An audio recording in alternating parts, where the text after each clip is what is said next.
Dear friends, welcome to express vision. ഒരിടത്ത് ഒരു രാജാവ് ഉണ്ടായിരുന്നു. അദ്ദേഹത്തിന് തൻ്റെ പ്രജകളെക്കുറിച്ച് നല്ല മതിപ്പായിരുന്നു. അവർ എന്തു പറഞ്ഞാലും അനുസരിക്കും, സത്യസന്ധരാണ് എന്നൊക്കെയായിരുന്നു ധാരണ. അത് പലപ്പോഴും രാജാവ് പ്രകടമാക്കാറുണ്ടായിരുന്നു. അത് തൻ്റെ മേന്മയായി കൊണ്ട് തന്നെ നടക്കാറുണ്ടായിരുന്നു. എന്നാൽ രാജാവിൻ്റെ ഒരു മന്ത്രിക്ക് ഇതിനോട് വിയോജിപ്പായിരുന്നു. മന്ത്രി അത് പലപ്പോഴും പ്രകടമാക്കാറുണ്ട്. പക്ഷെ രാജാവ് അത് ഇഷ്ടപ്പെടുന്നുണ്ടായിരുന്നു. കാരണം മന്ത്രി തൻ്റെ പ്രജകളെക്കുറിച്ച് മോശമാക്കുകയാണെന്ന് രാജാവ് തെറ്റിദ്ധരിച്ചു. അങ്ങനെ മന്ത്രിയുടെ വാദം തെളിയിക്കാനായി രാജാവ് ആവശ്യപ്പെട്ടു.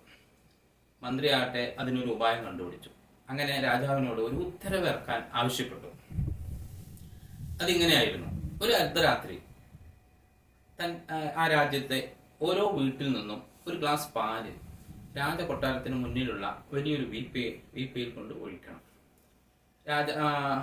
രാജാവിൻ്റെ ഉത്തരവനുസരിച്ച് ആ ദിവസം വന്നെത്തി കൊട്ടാരത്തിന് മുന്നിലുള്ള ആ വീപ്പയിൽ ആ നാട്ടിലെ ഓരോ വീട്ടുകാരും കൊണ്ടുവന്ന് ഓരോ ഗ്ലാസ് പാല് ഒഴിച്ചിട്ട് പോയി.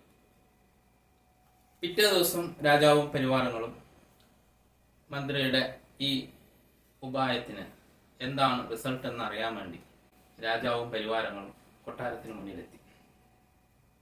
അങ്ങനെ ആ വീപ്പയിൽ കണ്ട കാഴ്ച അത്ഭുതകരമായിരുന്നു. കാരണം ആ വീപ്പയിൽ പാലില്ല, മറിച്ച് വെള്ളമായിരുന്നു. ഇതെങ്ങനെ സംഭവിച്ചു എന്നറിയാൻ രാജാവിന് ആകാംക്ഷയായി. അപ്പോൾ മന്ത്രി വിശദീകരിച്ചു കൊടുത്തു. ആ നാട്ടിലെ ഓരോ പ്രജയും വിചാരിച്ചത് അർദ്ധരാത്രി ആയതുകൊണ്ട് ആരും കാണില്ല, അപ്പൊ എല്ലാവരും പാല് കൊണ്ട് ഒഴിക്കും എന്ന് കരുതി ഓരോ പ്രജയും ഓരോ ഗ്ലാസ് വീതം വെള്ളം കൊണ്ടുപോയി ഒഴിച്ചു. ഇതാണ് അവിടെ നടന്നത്. രാജാവിന് കാര്യം പിടികിട്ടി. ചുരുക്കി പറഞ്ഞാൽ, സാമൂഹികപരമായ നാടിന്റെ മുന്നേറ്റത്തിന് വേണ്ടുന്ന അല്ലെങ്കിൽ നാടിനു വേണ്ടി ചെയ്യാവുന്ന ഒരുപാട് നല്ല കാര്യങ്ങൾ പലരും ചെയ്യാതിരിക്കുന്നതിൻ്റെ പ്രധാന കാരണം അത് താൻ ചെയ്തില്ലെങ്കിലും മറ്റാരെങ്കിലും ചെയ്യുമല്ലോ, ഇതിനു വേണ്ടി താൻ എന്തിനു മെനക്കെടണമെന്ന ഓരോരുത്തരുടെയും വിചാരങ്ങൾ പലപ്പോഴും നാടിൻ്റെ വികസനത്തെ തന്നെ ബാധിക്കുകയാണ്. ഓരോരുത്തരും അവരാൽ കഴിയുന്ന നല്ല കാര്യങ്ങൾ ചെയ്യുകയാണെങ്കിൽ തീർച്ചയായും നാട് മുന്നേറ്റത്തിൽ തന്നെ വരുമെന്ന കാര്യത്തിൽ സംശയമില്ല. Thank you for watching.